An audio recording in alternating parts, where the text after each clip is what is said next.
বন্ধুরা, আমি রিয়া। রোজের 4টে বিকাল বাজলেই আমি কিন্তু চলে আসি নিত্য নতুন কেক ডেকোরেশনের ভিডিও নিয়ে।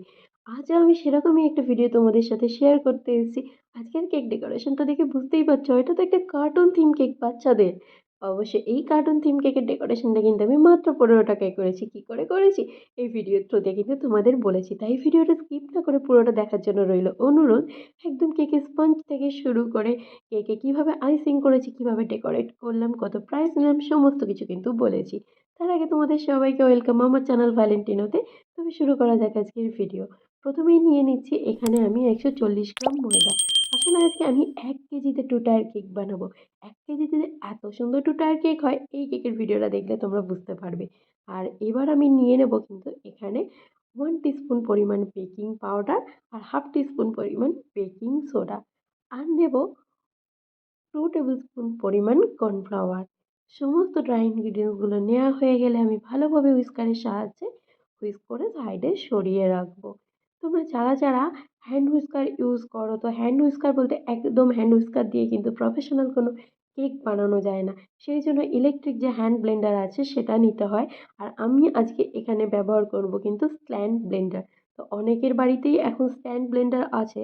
তো সেই স্ট্যান্ড ব্লেন্ডারের সাহায্যে কাজ করা অনেকটাই ইজি হয়ে যায় যখন আমরা অনেকটা ওয়েটের কেক বানাই। সেই জন্য যেহেতু আমি একজন প্রফেশনাল হোম মেকার, সেই জন্য আমার কাছে আছে আজকে আইবেলের একটা স্ট্যান্ড ব্লেন্ডার।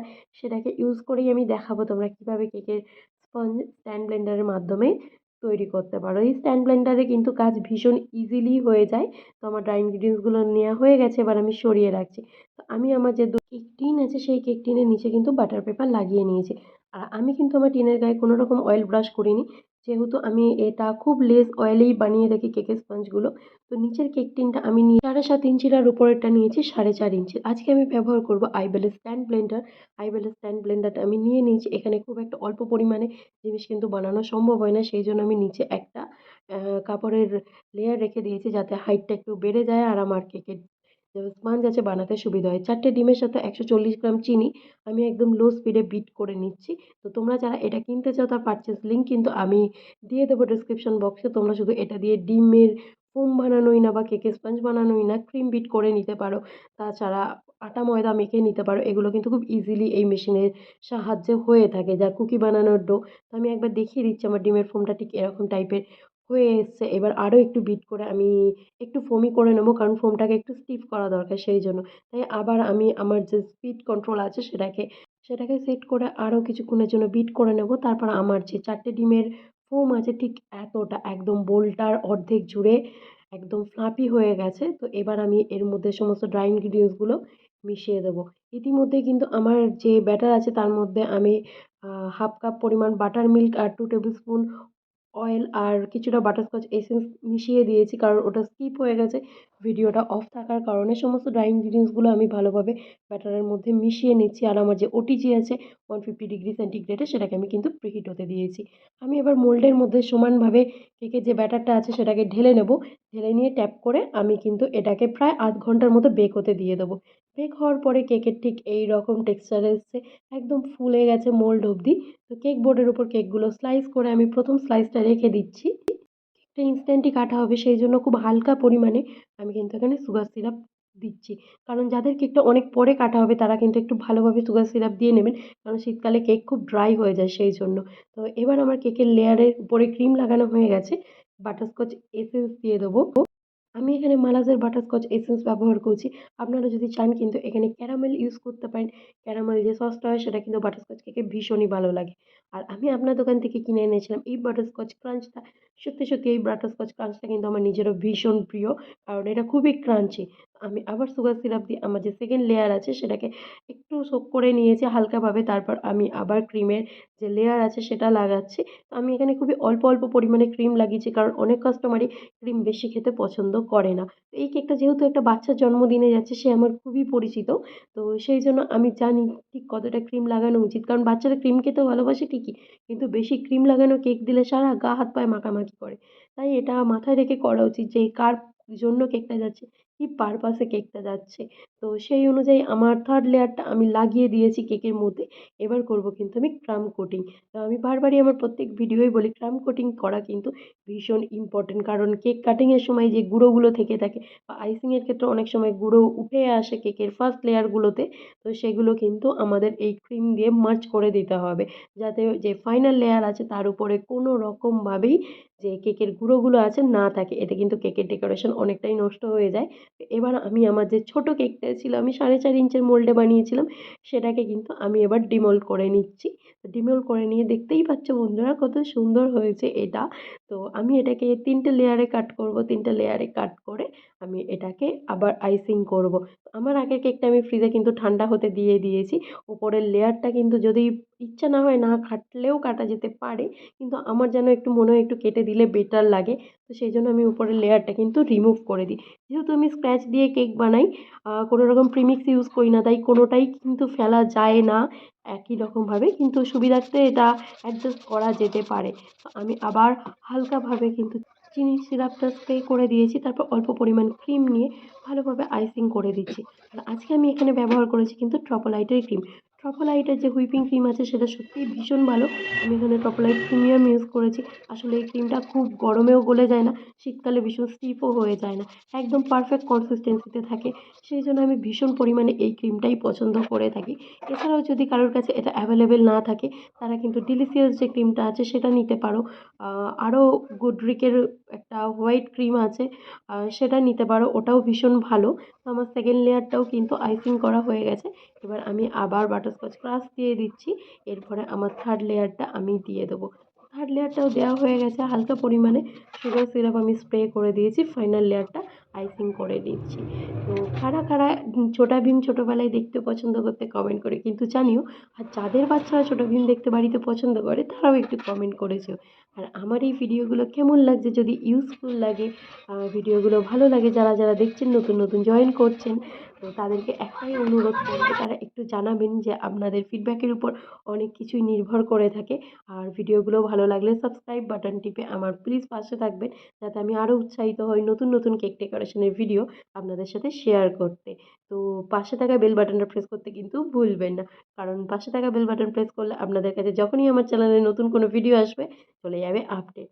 ইয়েলো কালার দিয়ে আমি করে দিয়েছি এর ফাইনাল যে লেয়ারটা আছে সেটা কোটিং। তো একটা কেক কাম নিয়েছি। এই কেক কামগুলো যেকোনো বেকারি শপে পাওয়া যায়। তো সেটা দিয়ে আমি ডেকোরেশনটা করে নিয়েছি। উপরের কেকটা আমি লাগিয়েছি এখানে পিচ কালার। পিচ কালার কিন্তু জেল কালারেও পাওয়া যায়। বাট একদম যদি অ্যাভেলেবেল না হয় তাহলে কিন্তু ইয়েলোর সাথে লাইট অরেঞ্জ কালার মিশিয়ে এই পিচ কালারটা করা যায়।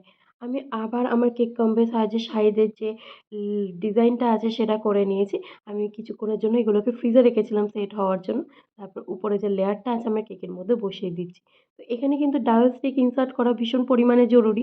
যেহেতু একটা 1 কেজির কেক যাতে একদম সরে না আসে বা এটা অনেকটা বেশি ফার্ম হয়ে থাকে, সেইজন্য কিন্তু ডাবল স্টিক ইনসার্ট করা একদম মাস্ট। উপরের লেয়ারটায় আমি আরেকটু ক্রিম লাগিয়ে ভালোভাবে একদম প্লেন করে নিয়েছি। এবার আমি একটা গ্রিন নজল নিয়েছি। এই ধরনের যে নজেলগুলো এগুলো কিন্তু অনলাইনেও কিনতে পাওয়া যায়। আর যারা আমার মতো দেখে বেছে কিনতে চাও তারা কিন্তু যেকোনো বেকারি শপে চলে যেতে পারো। আমার তো ফেভারিট বেকারি শপ হচ্ছে কলকাতা নিউ মার্কেটের আপনা দোকান। আমাদের কলকাতার সমস্ত বেকাররাই কিন্তু জানে যে আপনা দোকান কতটা পপুলার। তো গ্রাস নজেলটা আমি এখানে ব্যবহার করেছি একটু বড় সাইজের। তো গ্রিন কালারের আমি কিন্তু গ্রাস এখানে বানিয়ে নিয়েছি। গ্রাস নজলটা ব্যবহার করার সময় প্রত্যেকটা বার খেয়াল রাখতে হবে যেন নজলের মুখটা একদম পরিষ্কার থাকে। নাহলে কিন্তু এই যে এফেক্টটা সেটা কিন্তু কখনোই আসবে না যদি ক্রিমে একদম ভর্তি থাকে। তাই বারবার কাজ করতে এটাকে কিন্তু মুছে নিতে হবে। তবেই কিন্তু এই পারফেক্ট যে রেজাল্ট আছে সেটা কিন্তু আসবে। এটা একটু ধৈর্য সহকারেই করতে হয়, কারণ অল্প করে কাজ করতে হয়। তারপর নজলের মুখটা মুছে নিতে হয়। না হলে কিন্তু এই যে গ্রাসগুলো আছে এগুলো অনেকটা মেশি হয়ে যেতে পারে বা অনেক সময় এই যে আমার এই প্রবলেমটা হচ্ছিল তারপর আমি আবার মুছে নেওয়ার পরে আবার ঠিকঠাক হয়ে গেছে। তো আমি এখানে কিন্তু গ্রিন কালার যেটা আছে সেটা কোনো জেল কালার ব্যবহার করিনি, লিকুইড কালার ব্যবহার করেছি। লিকুইড কালার ব্যবহার করলে কিন্তু শীতকালে অনেকটা ভালো এফেক্ট আসে, ক্রিমে ক্র্যাকও আসে না। বাট গরমকালের ক্ষেত্রে কিন্তু গ্রিন কালার বা সরি জেল কালার ব্যবহার করা মাস্ট, কারণ গরমের সময় ক্রিম অনেকটা বেশি মেল্ট হয়ে যায়। আর যে আমার বাড়িতে তো স্ট্যান্ড ব্লেন্ডার নেই, তাহলে আমি কি কোনোদিন কেক বেক করতে পারবো না? অবশ্যই বেক করতে পারবে। যে ইলেকট্রিক বিটার আছে তার সাথে কিভাবে বিট করে কেক বানানো যায়, কিভাবে ক্রিম বানানো যায়, সমস্ত কিছু কিন্তু আমি আমার আগের ভিডিওগুলোতে আপলোড করে দিয়েছি। তোমরা সেখান থেকে চেক করে নিতে পারো। লিঙ্ক অবশ্যই আমি আমার ভিডিওর ডেসক্রিপশন বক্সে দিয়ে দেবো। আর এই ভিডিওটা কিন্তু পুরোপুরিভাবে সমস্ত নতুন হোম বেকারদের জন্য, যারা নতুন নতুন কেক বানানো শিখছো, তো তারা কিন্তু এই ভিডিওটা দেখে কেক বানিয়ে নিতে পারে। এবার আসি 15 টাকার ডেকোরেশনে। আমি থাকি জনাই, তো আমার এখানে এই ধরনের ফটো প্রিন্ট করতে কিন্তু 60 টাকা থেকে 70 টাকা অবধি নিয়ে নেয়। কিন্তু আমি যখনই কলকাতায় যাই আমি বিভিন্ন ধরনের কেকের যে টপার আছে সেগুলো প্রিন্ট আউট করে আনি। তো আমি সেরকমই একটা কেক টপার প্রিন্ট আউট করেছিলাম ছোটা ভীমওয়ালা। কারণ এই কেকের অর্ডারটা আমার অনেকদিন আগেই এসেছিলো, সেই জন্য হাতে আমার এনাফ টাইম ছিল। মাত্র 15 টাকায় এতগুলো স্টিকার আমায় প্রিন্ট আউট করে দিয়েছিল। তা সেগুলোকে আমি কাট আউট করে নিয়েছি, তারপর কেকের মধ্যে ইনসার্ট করে দিচ্ছি। কেকের রিভিউ কিন্তু অনেক আগেই আমার যে ফেসবুক পেজ আছে রিয়াস ভ্যালেন্টিনো হোম বেকারি, সেখানে আপলোড হয়ে গেছে। কেকের যে রিলস আছে সেটাও আপলোড হয়ে গেছে। তো আমি সমস্ত স্টিকারগুলো এখানে ইনসার্ট করে দিয়েছি। ইনসার্ট করে দেওয়ার পরে কেকের লুকটা কিন্তু একদম চেঞ্জ হয়ে গেছে। যেকোনো বাচ্চারা দেখলেই কিন্তু এটার লোভে একদম পাগল হয়ে যাবে যে কখন কাটবো, কখন কাটবো সে ভাববে। তো এখানে আমি একটা ছোট্ট ফন্ডেন্ট দিয়ে একটা টকরি বানিয়েছিলাম।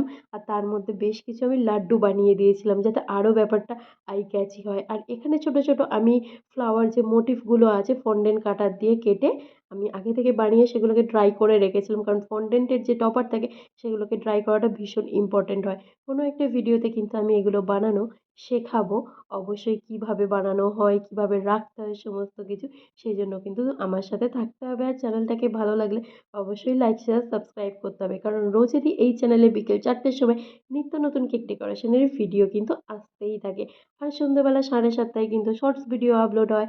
আর আমার যে প্রোফাইল আছে রিয়াজ ভ্যালেন্টিনো হোম বেকারি ফেসবুকে, সেখানেও কিন্তু রোজ নানান ধরনের রিলস শেয়ার করা হয়। আর এখানে আমি বেশ কিছু এডিবল বাটারফ্লাই কিন্তু লাগিয়ে দিয়েছি। এবার আসি প্রাইসিং এর ব্যাপারে। তো যারা নতুন নতুন হোম বেকার আছো, কেক বানানো শিখেছো, বা যদি এরকম ধরনের আপনারা কেক পারচেজ করতে চান, তাহলে কিন্তু এই ধরনের কেকের প্রাইস পড়ে 1 কেজির জন্য 700 থেকে 800 টাকার মতো। অবশ্যই সেটা কাস্টমারের লোকেশনের উপরে ডিপেন্ড করে, বা যে হোম বেকার আছে তার লোকেশনের উপর জিনিসটা ডিপেন্ড করে সেই এলাকায় এটার কত দাম হতে পারে। আমি এটার দাম নিয়েছিলাম 700 মতো। ভিডিও ভালো লাগলে লাইক, শেয়ার, সাবস্ক্রাইব করতে কিন্তু ভুলবেন না। পাশে থাকা বেল আইকন অবশ্যই কিন্তু প্রেস করে দেবেন। দেখা হচ্ছে অন্য একটা ভিডিওয় কাল।